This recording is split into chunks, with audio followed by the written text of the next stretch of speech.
As we all know, hunger is the in thing in Nigeria right now as a result of the lockdown. Be your brother's keeper. Be a good Samaritan. Show some love. Share what you have with others. The lockdown is not a period that got everybody smiling. Share some love. This show, The Lifeline on ECWA Television, brings together the needy and the giver to share in the moment of the lockdown. This show is on ECWA Television every Monday, Wednesday, and Saturday, 4 p.m. It's a live show, so you can call and make your contributions.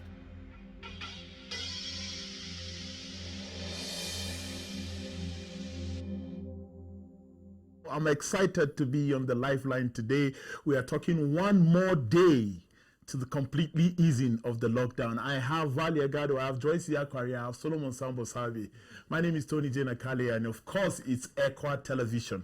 It's a live show, so you can call and make your contributions via the number on your screen, or you can visit us on any of our social media platforms, Facebook, Instagram, and Twitter, so that you can make your contribution. We are talking one day more to the final easing according to the date that the federal government gave, that from the 18th of May to the 1st of June, we will be free people, but we have some governors. We have some governors adding 2 more weeks, but you cannot blame them. I think it has to do with the cases in their, how severe the cases are in their states. Don't forget, the reason for the Lifeline, the show, is that you are able to meet someone who doesn't have and share what you have with them. That's primarily the reason why we are doing this. But to be able to put some butter on the bread, we just bring some issues and we discuss them, and we have some good icing on the cake. So how is everybody doing today? Fine. Oh, today is such a busy day. It's still a busy day because right after the show we still have to go on with several other things, so that we can have our viewers kept abreast with all the things that we are doing. Sure. People have no idea where we are coming from and what we are doing, and just to be on air and all of that. So we thank you for always staying tuned. Don't forget that by 4:30 the lines will be open. Someone is calling already, but by 4:30 that's when we start taking calls. The lines will be open at 4:30, and we can get your calls and your contribution and your input. One more day. Will federal government open us up by Monday, or we will still be locked? Federal government. We are not sure yet. We are not sure, because even the presidential task force on the COVID-19, managing the COVID-19 whatever in the country, is tomorrow that they are going to submit their proposal to the president. So President Muhammadu Buhari has the final verdict. Possibly, maybe he may have 1 or 2 objections to what they bring. So we'll see some easing up, but not total. Yeah, no, definitely. Even if we will not be happy with the federal government if they say everything should go back to normal, because certain things have to, like you rightly said, what are they called? PTF, Presidential Task Force Committee. Board Task Force. Presidential Task Force on COVID-19. Yes, whatever they submit to the president, Buhari, being a brilliant person, will always have inputs on whatever they have. Most likely he can make 1 or 2 a speech on Monday or Sunday. We're still hoping. So what do you think? Well, for me at this point, I can only guess, because I can't say what exactly it will be like. But it's your personal opinion. Sure, it's my personal opinion. But I would say that there's a likelihood that most states may still be on lockdown. There is a possibility, great possibility. Some states should be on lockdown. Sure. Especially those states where we have large number of confirmed cases. I doubt if they will be opened by Monday. I agree with Valia on that, even though we are hopeful that the economy will reopen starting from Monday, which will be the 1st June. But we can't just, like we've been saying on the show, we can't just open up and everything will take shape. There will be a gradual easing or gradual adjustment before we go back to normal. We will not be expecting that on Monday schools will open or some institutions So it's a gradual thing. But I think most importantly, what will be open maybe from Monday is the people. Like they'll be out of prison. So.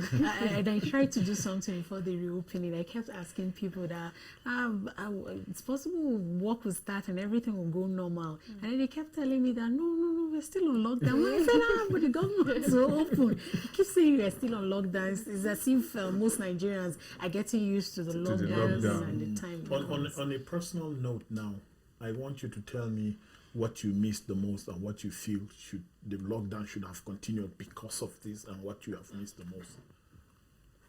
Joyce, let me start with you, since you are the one thinking.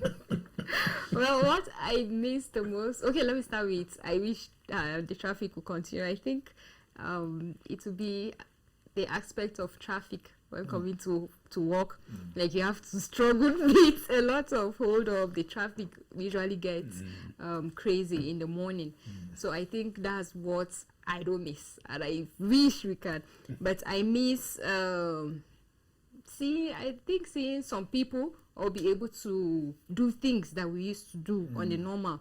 Like you can use your break time to just briefly go to the market, come back, or do something. But right now, you know that if you can't do it this time, the rest of the days will be on lockdown and you can't really do anything. So you have to do everything at once, stock up, and that's it. Solo. Well, what I love with the lockdown is the working environment where I work. They are watching you.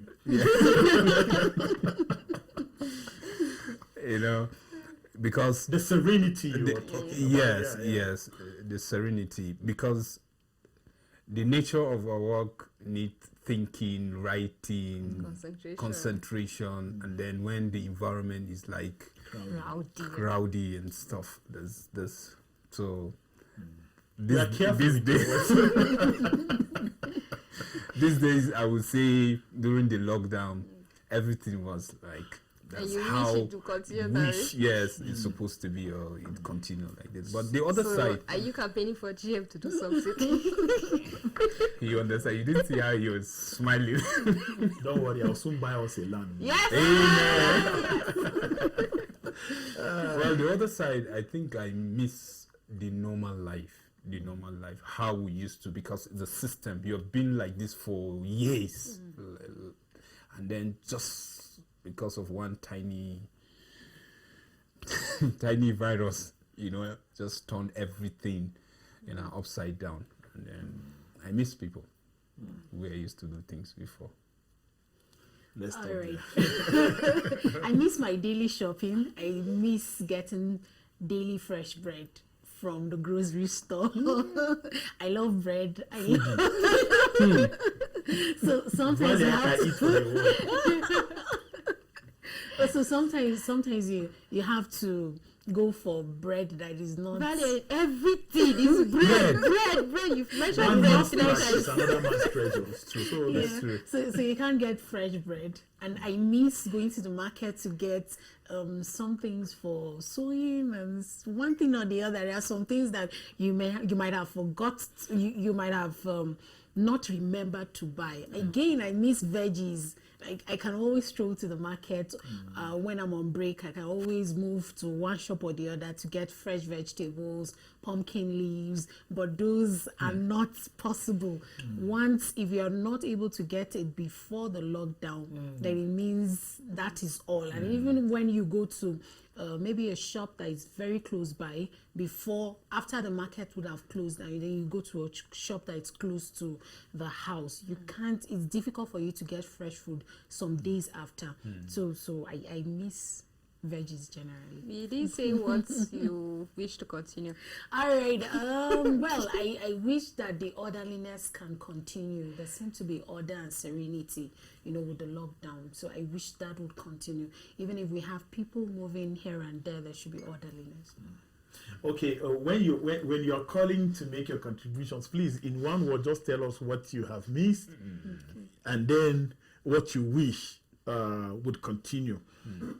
When when you stay at home and mind your business, you also deal with a lot of issues in your life. You don't have somebody getting you pissed or on your traffic and all of that. When there was a day we were coming home we were coming to work, I and Jeff, and it took us almost 23 minutes to drive here. When, as a matter of fact, in the lockdown, I can blow in 5 minutes, 3 minutes, 4 minutes, and then you are here, except if you have checkpoints. And the people on the point, they know me. When I'm coming, they'll be like, you understand? and these are certain things that in Nigeria, we like to go out. Like when you go to social places where people gather, you even find people who don't have a dime coming there. With the hope that I can meet somebody that can buy me something. You understand? We just like to go to stores, not to buy anything, just to go look at things and you are here to let me pick from your chocolate now. And we are lively people. But if you just stay at home, you avoid a lot of troubles and all of that. And then we are talking about our health, like we discussed last time. We're talking about how that you can take good care of yourself without this tag lockdown on you, without this tag coronavirus on you, without this tag. So in between Wednesday, where we had the last show, and today we've been reading and watching on TV how that people complain about coronavirus not being the only disease. Medical practitioners are beginning to talk. There are people that have been concerned with the control of malaria in Africa. There have been people concerned with the control of tuberculosis in Africa. There are people concerned with the control of HIV/AIDS in Africa, and hepatitis A, B, diabetes, and all of that. It seems like these people are so quiet. What is this current disease? COVID-19 is almost making them irrelevant. Is almost making their jobs irrelevant, because even international donors, they are having their attention swayed from other diseases. Everybody is trying to the COVID-19, funny enough, doesn't even have anything you can aid people from apart from hunger. Look at it. Yes. Nobody is talking about the vaccine. Nobody is talking. People, when I say nobody, I'm not talking about government. I'm talking about people like you and I. Yes. We are talking about hunger. You know how many people call you every day and say, even if it's 1,000, even if it's 1,000. 1,000 is not what they are looking for. It's just a figure of speech to let you know how bad the situation is.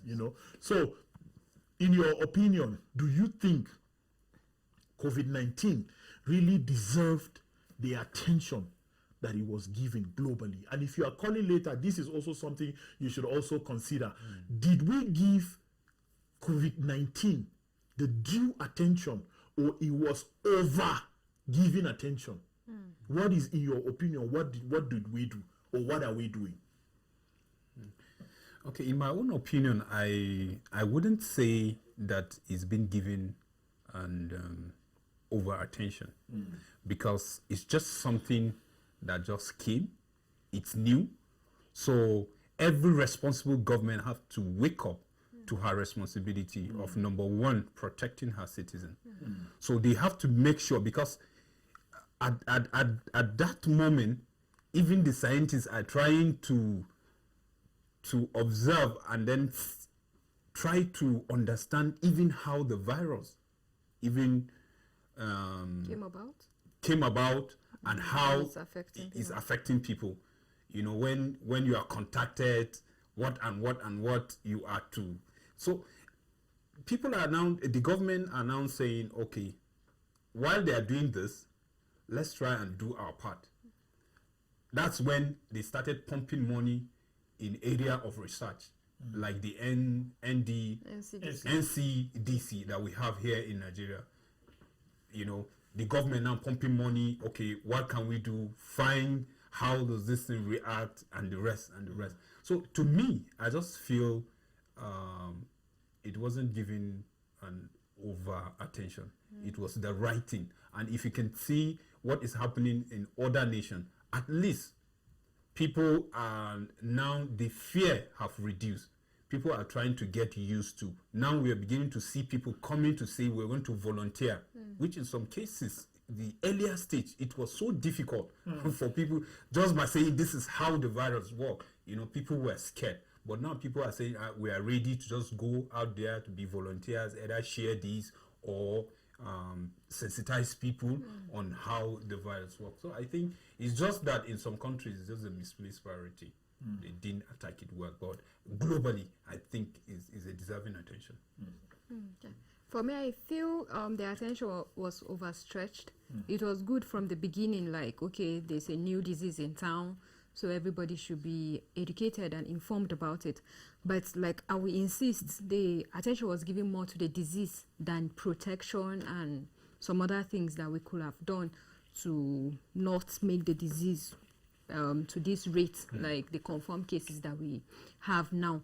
So I think too much attention was given to it. Then till now, attention is being given to it, and people are tired of that attention. They feel, okay, if we can give this much attention to this COVID-19, why didn't we do that with other diseases? We have HIV/AIDS, we have Lassa fever. Lassa fever, I don't think got this much attention, and it kills. Like, it's a terrible disease. Then the HIV, I feel maybe because at once it's a global thing that is affecting everybody at once. That's why this attention was given. If it was just maybe a national thing, like just here or a different country, yes, maybe a little attention. So for me, I feel it was overstretched. Yeah, I feel it was overstretched too, because it affected the superpowers, the countries of the world that most countries of the world look up to as for solution economically and even socially to an extent, and politically. So it hit a deadly blow on them, and the impact was much in just a short period. So that's why a lot of people, when the superpower is touched, of course you know that the World Health Organization will not rest on its toes. It will get up and emphasize on that particular thing. So I feel that it was given much attention because the major holders of the society, movers and shakers of the society, so to say, were affected. If you look at medical professionals, they have been concerned. Like, we even have some callers who call to say COVID-19 is a normal disease. Like it's in the same family, like we read in one of the episodes, it's in the same family with the HIV, SARS-CoV, and all of that, you know. But, you know, disease and another disease, one disease can be even worse than the other. Like HIV is deadly. But some other diseases people fail to understand is some diseases kill you slower than the other diseases. This kills you faster. You understand? Lassa fever kills you faster too than the other disease. So the other diseases, excuse me.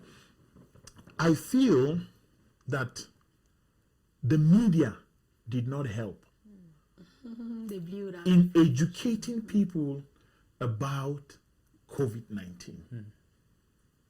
Is it deadly? Yes, that fact cannot be argued. Is it a serious thing? Sure. But you see, sometimes you cannot judge an aroma of a food. You cannot judge the taste based on how you understand. The It's aroma. scented. Yeah, you understand. Scented, is that correct English? Whatever. If you understand, if you're watching and you feel I'm not speaking the right English, I'm sorry. So when you sometimes people can just put on oil on the fire and just some onions. You'll be like, ooh, what is she cooking? Wait till you taste it. That's what the media did with COVID-19. We took COVID-19 above and beyond everything. Shut down churches, shut down mosques, shut down this. I read something yesterday that got me very, very, very, very excited, and it was so funny. My day was going kind of moody towards the tail end of it. And then I read that and it was funny. Somebody posted on their WhatsApp group chat that everybody should send me 1,000 naira. If not, I will tell federal government that we are more than 20 here. You know, so That's a good one. yeah, we thank God for how we sit down in ECWA television, discuss, and give people certain degree of hope. We just let you know that you don't have to die from COVID-19. Yes.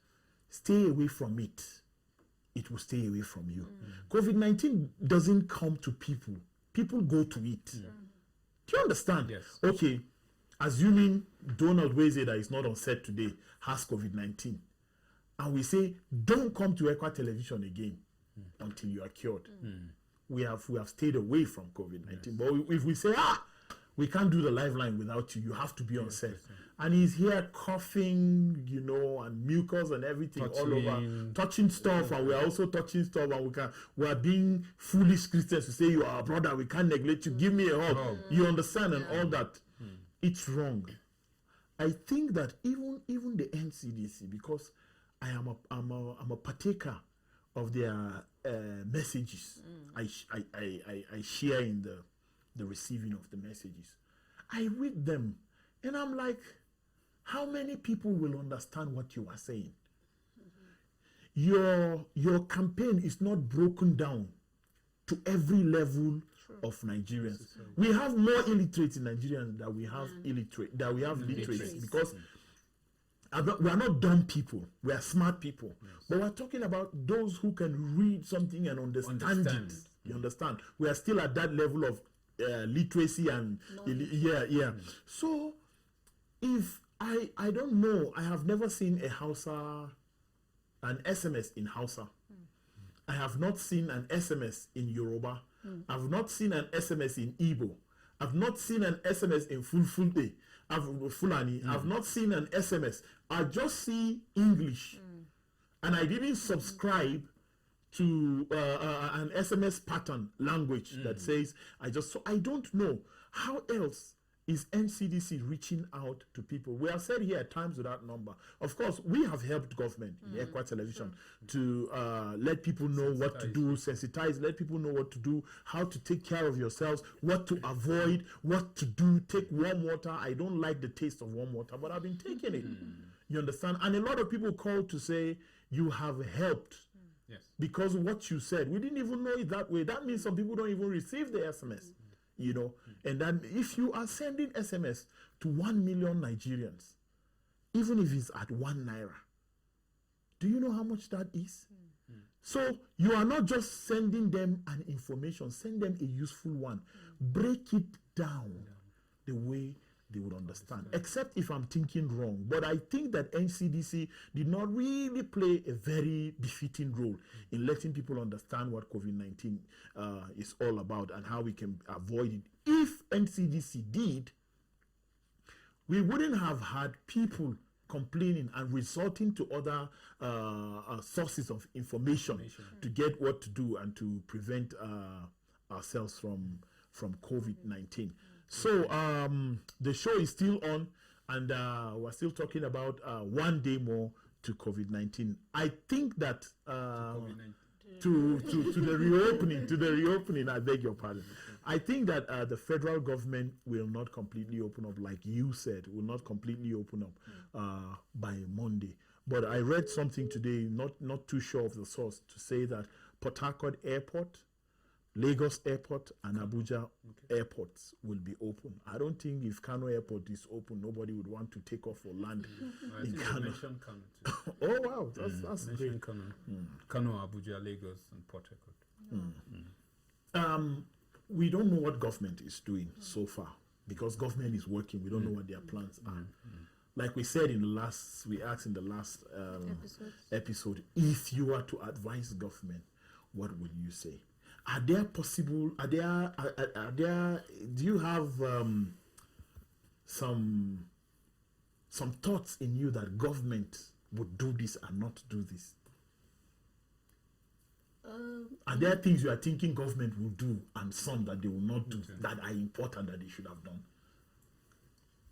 Yes, to an extent, government will do. There's a level that government can go in doing certain things.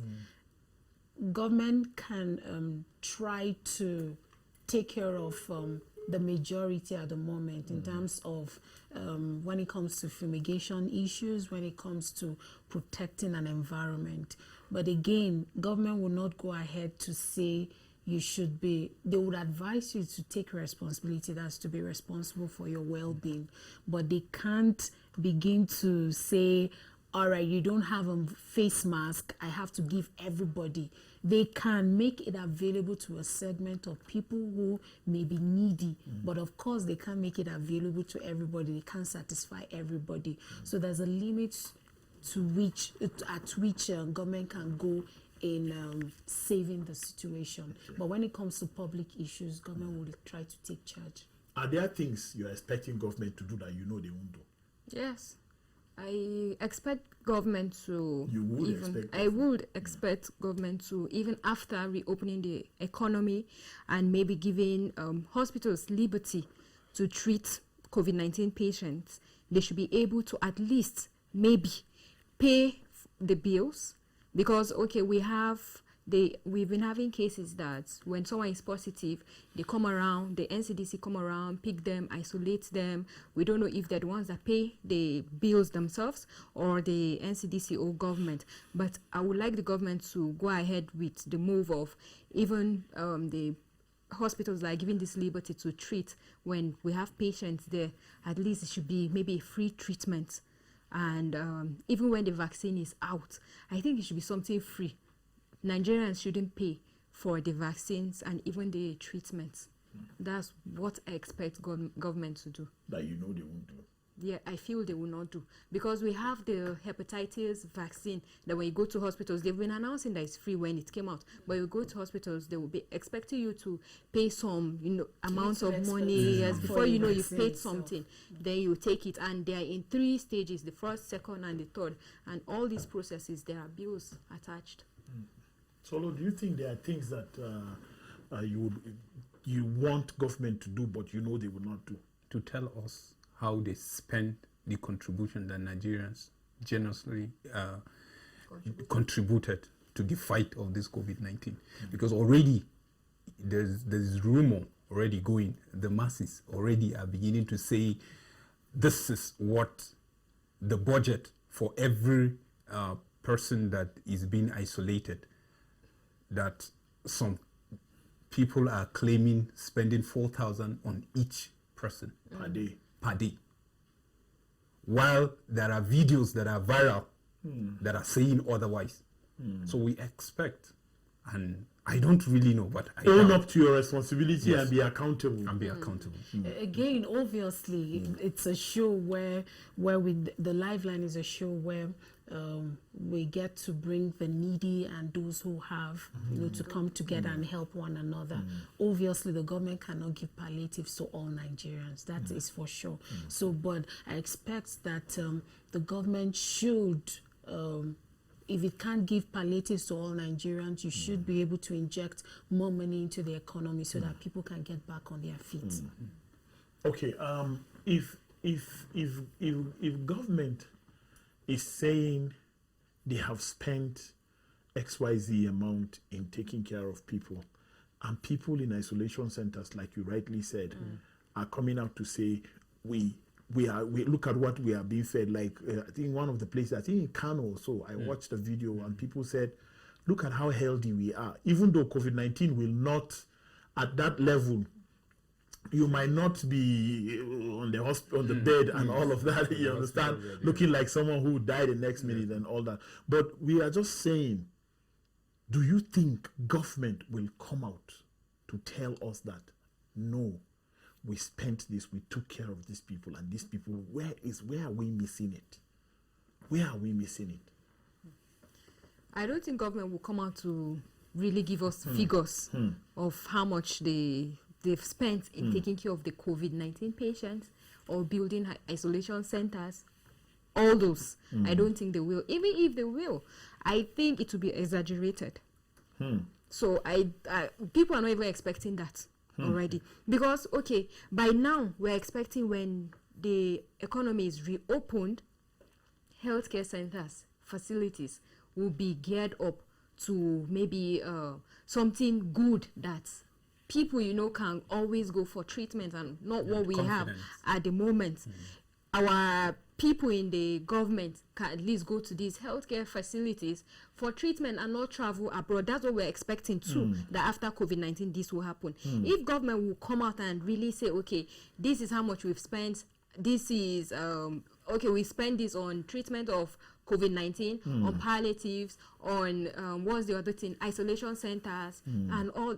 I don't think they will actually come out, because a lot of people are expecting a lot of things to be done from that money, from the contribution, just like Sambo Solomon said. A lot of we are expecting, even me, I'm expecting that money should be used in gearing up our health care facilities. All right, I think this is the point where we have to take a break and start getting people's inputs. People have been calling. So we'll just take a short break. When we come back, please don't forget to let us know what you have missed the most from the lockdown and what you wish would continue from the lockdown. Let's take this short break and we'll be right back.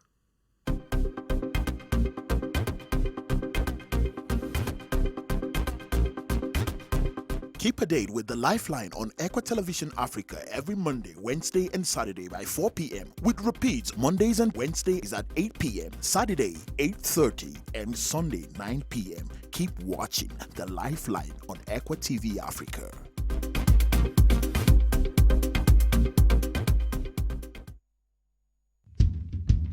Leaders and the Lead shows every Tuesday and Saturday by 7:30 p.m. on ECWA Television Africa, with repeats on Thursdays and Mondays 1 p.m. Keep watching Leaders and the Lead on ECWA TV Africa. The Midday Show live on ECWA Television every Monday, Wednesday, and Friday, with repeats on Monday by 10 p.m., Wednesdays by 9 a.m., and Fridays by 1 p.m.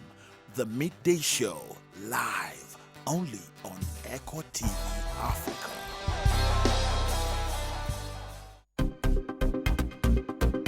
Keep watching ECWA Television Africa for wonderful and inspiring episodes of The National Talk every Thursday and Friday by 8 p.m. with repeats on Friday by 1 p.m. and Saturdays at 8:30 a.m. Keep watching National Talk on ECWA Television Africa.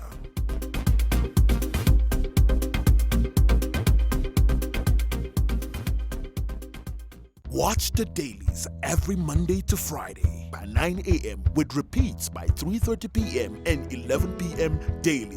The dailies only on ECWA TV Africa.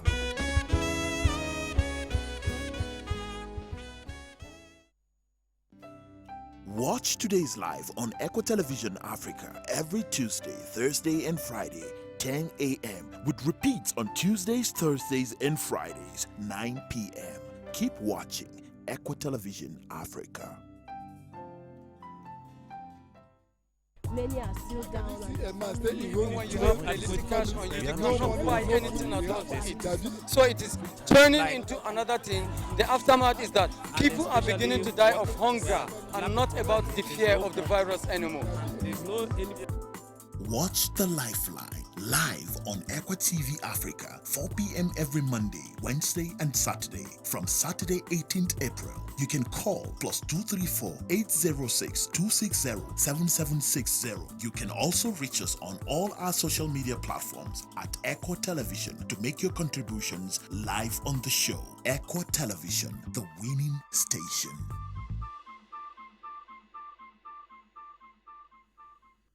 Welcome back. On a sad note, we want to take this time out to wish George Floyd's family, send our condolences to George Floyd's family in the U.S. George Floyd was killed by, he's a black man, he was killed by a white policeman who knelt on his neck for 8 minutes and 42 seconds. And George Floyd has, like we are seeing placards round in all over America today, people are protesting and it's causing clashes between the people and the policemen.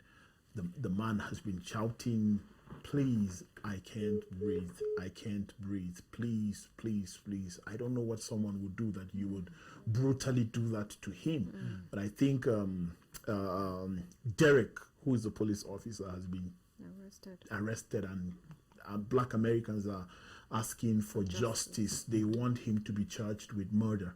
So we hope the family of George Floyd and other Black Americans would get the demanded justice. So that's that. We are back to the lifeline now. We're just coming back from America. We're in Nigeria. We just left Indianapolis right now. We're in Nigeria, and may your soul rest in peace, brother. And the ones that have been killed too in Nigeria. Yeah. Sure.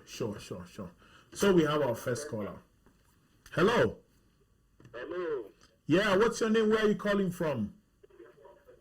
This is David from Kwara State. How is Kwara today? Good afternoon. I would like you to turn down the volume of your TV set.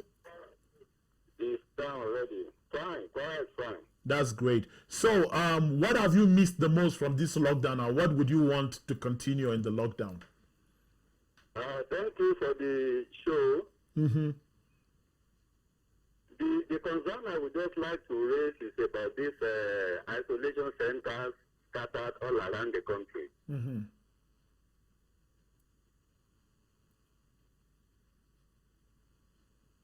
Mr. Isaac, are we with you?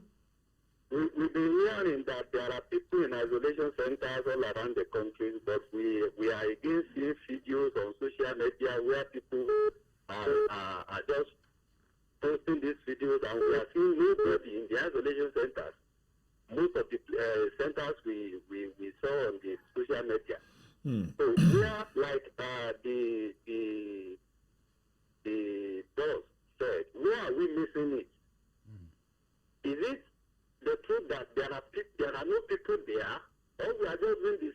In outside countries, we are seeing people in the isolation centers, although the faces of these people may not be revealed to us, but we are seeing people on the bed, gasping, trying to survive. But in Nigeria, in the case of Nigeria, there is nobody in the isolation center. Even there is one minister that was saying, take us there, let us go and pray there. But there has never been anybody who is good enough to come out among our government and NCDC partners to come and tell us, these are the people there, these are that. I don't know, where are we going in the country? Why is Nigeria like this? I was reading on the internet about a week ago, nurses that died as a result of COVID-19 in UK, in US. Their faces were there. Everybody saw them. But in Nigeria's case, no face, nobody in the center. We just don't know where we are going. So please, if you can help, let them hear that Nigerians are not happy with the way NCDC and the government is handling this matter of COVID-19. Thank you. God bless you. Long live ECWA. Long live ECWA Television. God bless you. Thank you very much. Well, he's not bothered about what we said. He just has to make his point, and he made his point clear. And we are talking about accountability. Yes. I don't think there is anybody that is as accountable as ECWA. Our system is here in ECWA is just so organized that, I just don't know. Even if you don't want to be accountable, the papers will make you to be accountable because of how it flies. I think government should learn from that and do a lot with what people need to hear, and people know and trust you with what you have said you are going to do. Hello, how are you? Where are you calling from? What is your name? I'm calling from Lagos. This is Mr. Taiwo. How is Lagos today? Lagos is fine. You are still locked, or you are opened? Yes, we are locked. We're partially open. Oh, wow. What is going on? Your voice sounds like a locked voice. It's locked down. We are locked down, but we are not satisfied with what is going on. Most of us are in private sector. We are not considered. Oh, yes. This is an opportunity for you to say your mind, so go ahead. Nothing was given to us as a private sector. Most of us are working in private school. Nothing was given to the private school to take care of the staff they have. Many of us have been private school 10 years. Nothing was given to us. No salary, nothing. Permitting was not given to the girls' school. It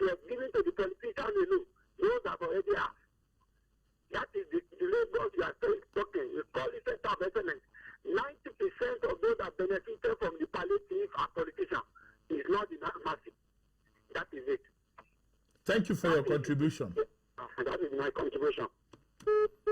Concerns everywhere. Concerns really everywhere. pained. Yeah, people are really pained that, you know, in Nigeria, unfortunately, we are not even bothered about the pandemic as much as we are about the untruthfulness of our leaders. yes. How that someone would come to your doorsteps and tell you, I would make your life better.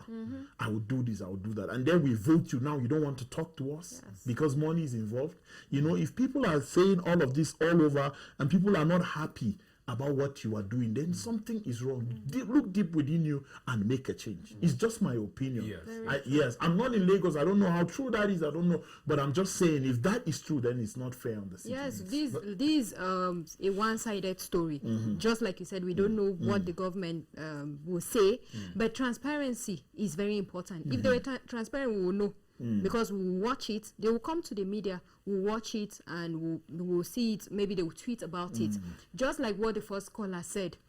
In Nigeria, we don't know the people in the isolation centers and all. On ECWA TV, we've been playing clips of the white community, people that are COVID-19 positive. They even come out to grant interviews. You can barely even hear them. They are saying things like they can't even breathe, like take these things seriously. When you go to Instagram, you see the Black American community too that are positive. Okay, let me use the example of Idris Elba. He came out to say he was positive.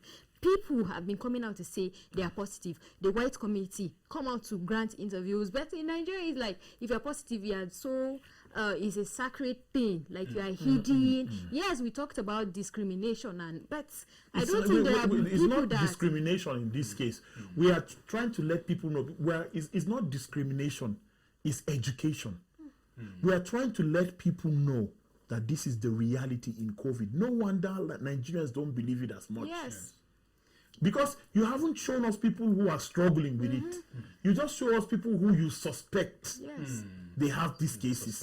Yes, because And even in the case of the suspected cases, you are told that once your test result is out, it shouldn't be a public kind of information. It shouldn't be really disclosed to the public. Why? It shouldn't be that way. You made an example with Mr. Donald. Let's say he is positive. What if he decides to hide his result and he joins us on the set? That's not the being fair reality to of us. our time. Because that's what most people will be doing if the economy is open now. People that are positive will continue. That's how we have the high rate of true. HIV/AIDS. I was just going to that. People don't want you to know that they are living with HIV/AIDS. But when they became so sick, they tell you, this is what I've been struggling with. If you had told me earlier, there would have been remedy. The people are getting well, getting married to people living with it and all of that. There is no 100% cure, but we see people coming out of it. People wearing T-shirts. You understand? Yes. You understand? I remember the time we were able to, at the point we were able to really conquer HIV/AIDS was the point where people started coming out to talk and to say that, oh, I'm HIV positive. This is that is what you should do. It's not a death sentence. I started giving hope. So I feel that is one thing that we need to imbibe when it comes to the case of COVID-19. All these diseases that you can contract, like you can pass to someone else, I think we should be vocal about it. Like we should say it. I can talk to my family about it. Friends, show me love and all. These diseases are not diabetes, sickle cell that you can transfer to someone. All those you can keep them private.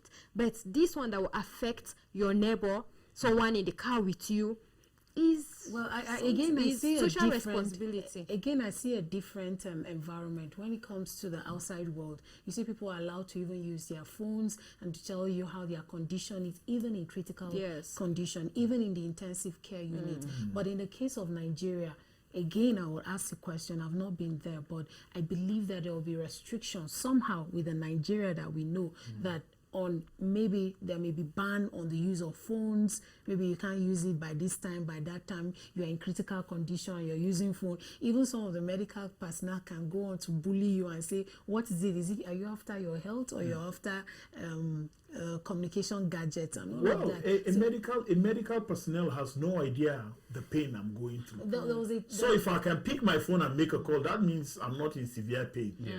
There are some pains you have. You don't remember what the word phone is. The medical personnel, it's their job to keep these things private. We understand. Like a doctor can't just announce your own result to me, but I'm the one suffering it. I should have the liberty to choose who I want to share the information with. Because again, I remember the case of the index case for Benue.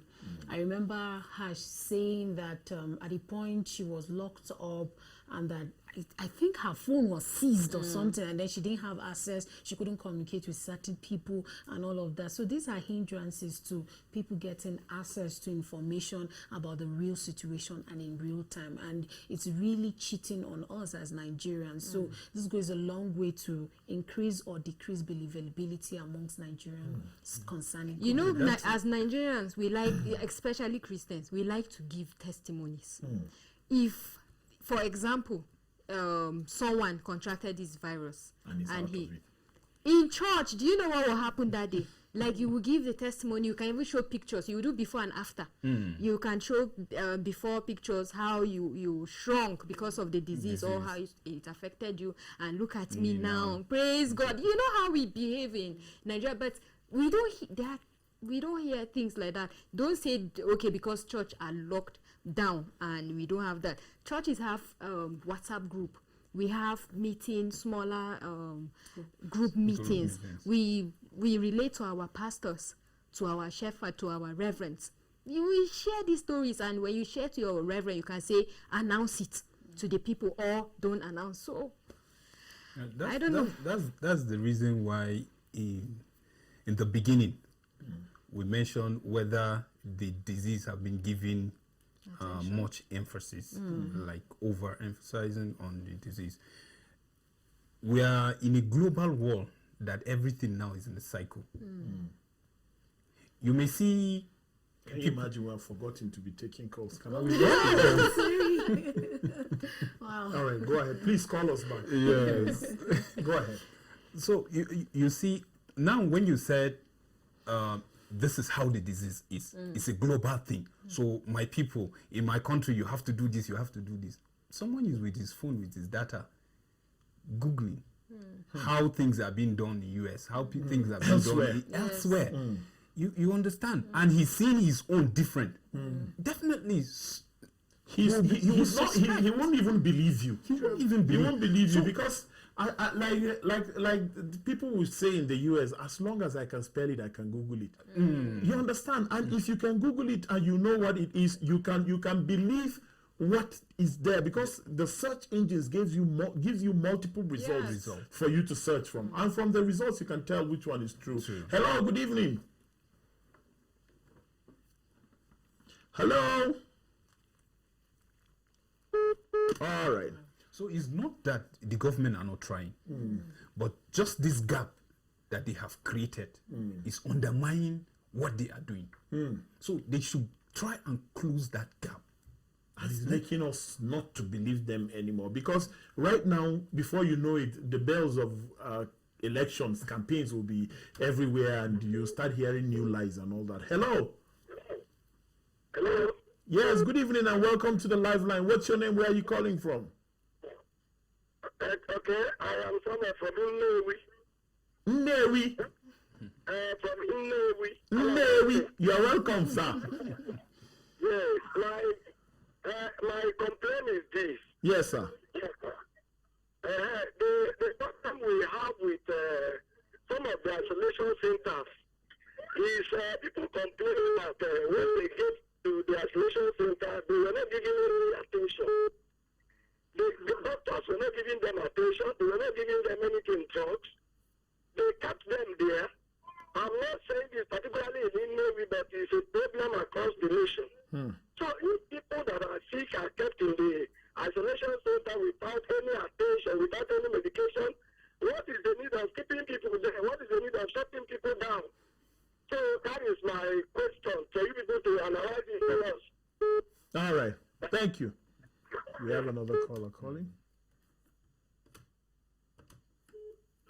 Hello.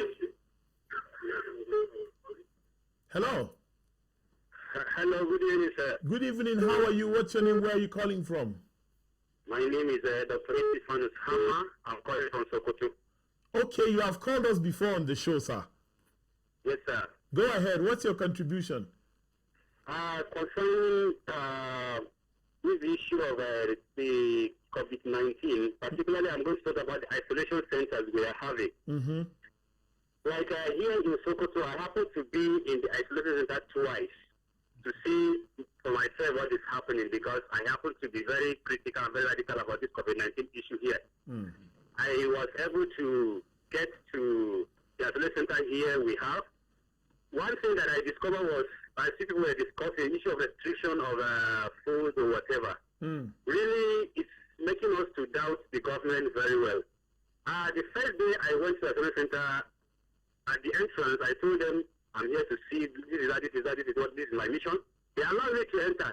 But to my greatest surprise, as people were discussing, that's very true. They asked me to drop my phone, not to go in with my phone, which I was surprised. You see, here, if the government really wants to be transparent, there are certain things that, even if they are sincere about it, if they do some things, we will begin to suspect them. I was like asking why. They said, am I a journalist or whatever? I said, no. But I have to drop my phone, which I had to drop before I entered. And a lot of things, I began to discuss a lot of issues with some of the people so-called they are isolated. So they couldn't allow me to get in contact with them, but I was able to talk with them from a distance, begin to talk one or two things like that. Most of them are even complaining that they are here, they don't know what they are here for. They are here, they don't know what they are here for. I wonder, I even tested, so they say, yes, they tested them, but they did not show them their results.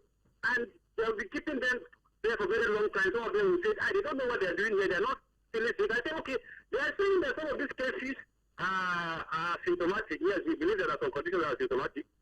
But even if somebody is telling him his result, let him know what is happening. Some of them will be there, they don't know what is even happening to them.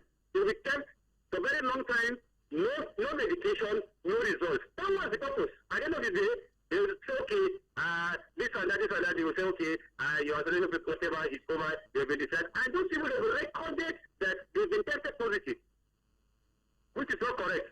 Because I was following the index case here, from the index case in Sokoto till now, I've been following it very critical. I was able to meet some people that were isolated. Even one-on-one, I followed them to the houses after they did that. They did not even take any drug. And they already recorded that they are positive. Then the government is not transparent enough. If they're transparent, let them be very clear. They're saying they're doing contact tracing. You're tracing contacts for people that you didn't identify them. How can you trace? Because contact tracing medically, as I know, is that you say, okay, this person is positive. You remove his identity. Let people that come in contact with him know.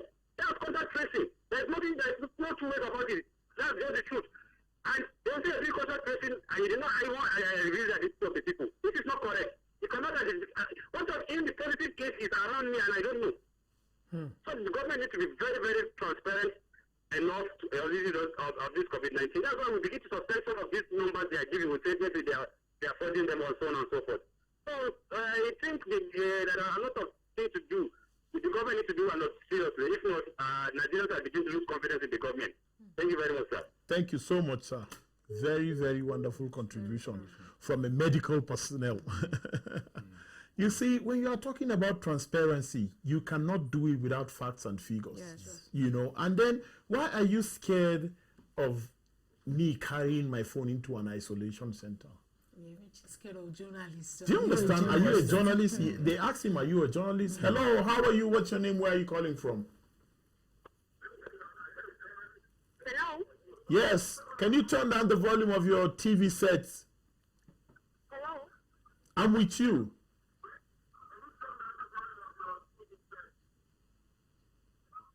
Hello? Go ahead and make your contribution. Okay. Good evening. Good evening. Sounds like a kid. You see, so transparency is a watchword. When something as serious as COVID-19 is in a country, you have to be 101% truthful to your citizens. They need to know what is happening. They voted you, and it's because of trust that they were able to vote you in. So, as a governor, as a minister, as whoever you are, you have to be truthful. Even if you are just a counselor, be truthful to people. And if transparency and bribery They don't work together. They don't work together. These are people's lives we are talking about. We're talking about people's lives. We're talking about, if you are talking about my health, you are talking about my entirety. Because with that, if I'm not healthy, I have serious problems. I cannot be who I want to be. My dreams, my goals, my aspirations cannot be met. Hello. We've been having drop calls today. So let's start having your final thoughts before we end the show. Well, my final thought would be to our viewers, and just like we'll be reopening the economy, even though there are some states that won't reopen, we have extensions, like two more weeks. We should always know that our hands move faster than our legs. You can be at a position for a while, but your hands will move and even touch your faces. So we should always be cautious of that. Then for people that are COVID-19 positive, they should really take care of themselves and have faith in God. Well, for me, I would say that COVID-19 is real. Yes, the facts and the figures have not been dished out by the stakeholders or the relevant bodies, but do know that this ailment is real. So you should ensure that you take good care of yourself, be responsible, and maintain hygiene. We're in difficult times, and you can't expect government to do everything for you. Just be responsible. Trust God. Believe in Him. Christ is the only solution. Thank you. Well, thank you very much for joining us on the Lifeline today. Solomon Sambo Sabe, Joyce Yakwari, Valley Agado. We have one caller calling in. This caller has been trying to call, and I'm trying to end the show. Let me see if I can take the call. Hello. Hello, good evening. Yeah, make your contribution quickly. You are the last caller. What's your name? Where are you calling from? Okay, my name is Emmanuel. I'm calling from Lagos. Okay, Lagos. What's your contribution on the show? Yes, you are doing a very great job there. Thank you very much.